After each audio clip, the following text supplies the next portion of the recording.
my name is Katie and I've just read The Miniaturist by Jessie Burton, and oh my god, I'm going to talk to you about it. And when I say I've just read this book, I literally mean in like the last hour I finished it, so we're fresh off the page. Because I've got a lot to say about this one and there are many spoilers, the first part of it is just going to be a normal little review and then I'll warn you, so if you don't want to listen to the spoilers you can turn off because it was that good. Oh yeah, and because this is set in Sweden, apparently I'm having a very Swedish month so far. Some of the names I can't pronounce or don't have the correct pronunciation of because I don't know Swedish. I wish I did, but I don't. The Miniaturist is about a girl called Pottanella or Nella, and she has just been married to this very mysterious man. They've been married for a month and she's moving into their home. He's never touched her and she's only seen him like twice, and it's been very like, oh, formal kind of thing, where she has all these expectations for marriage and she's really excited. She wants to become a wife and like a woman of a household and that kind of thing. But her expectations aren't quite what they seem, and when she does meet him, the only thing that he really does is give her a gift of a really nice cabinet. I'm pretty sure he says it costs like something like 3,000. It's a really nice doll's house, and he gives her a book which has like all the people in town that she can contact to build, and it's for her amusement. And at first she's slightly insulted by it. She's like, you're treating me like a child, you still think I'm a child, because, oh yeah, I forgot to say, he's like 30 something and she's 18, so there's quite a large age gap. He gives her this miniature like doll's house kind of thing, and it's her thing to play for it and fill in there.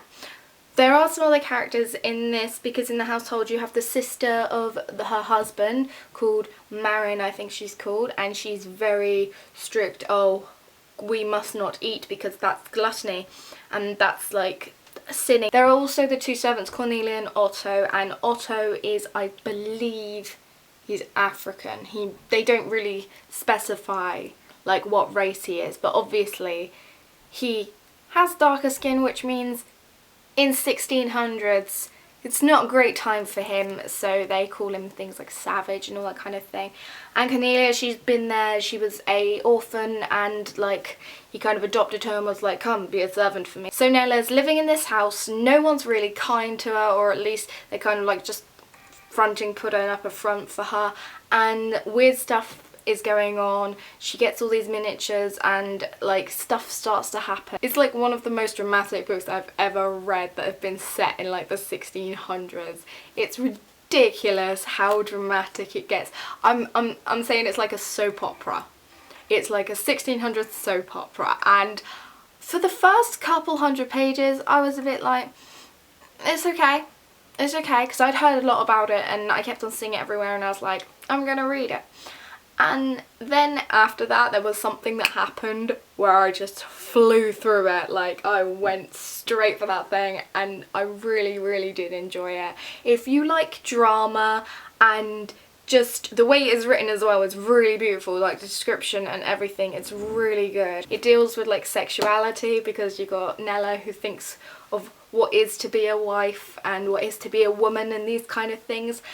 And it's about people as well, and it's just a really good book, and I think loads and loads of people would enjoy it, and I think loads of people have enjoyed it considering it's the Sunday Times #1 bestseller. I gave this book 5 out of 5 stars on Goodreads, and before we go into the spoilers bit, really just go and read it.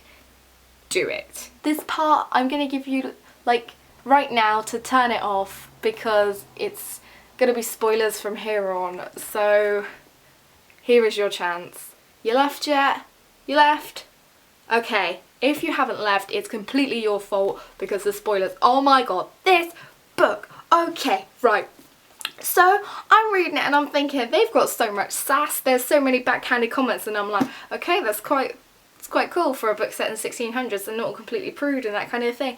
And then, okay, the chapter where I just carried on reading it, where she goes in there and she finds her husband with a man performing oral on him. Oh my god, like seriously, I just sat back and I was like, he's gay!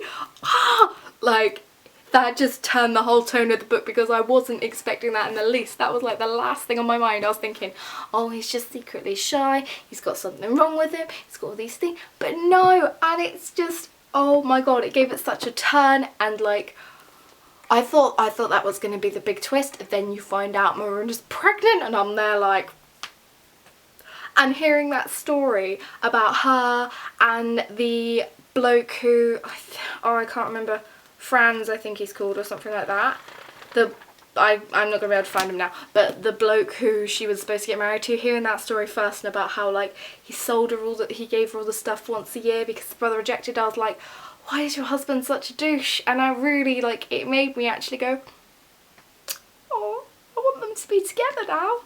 And I was so happy about that. And then there was a flicker when he came in and he was just like, I saw your husband with another man.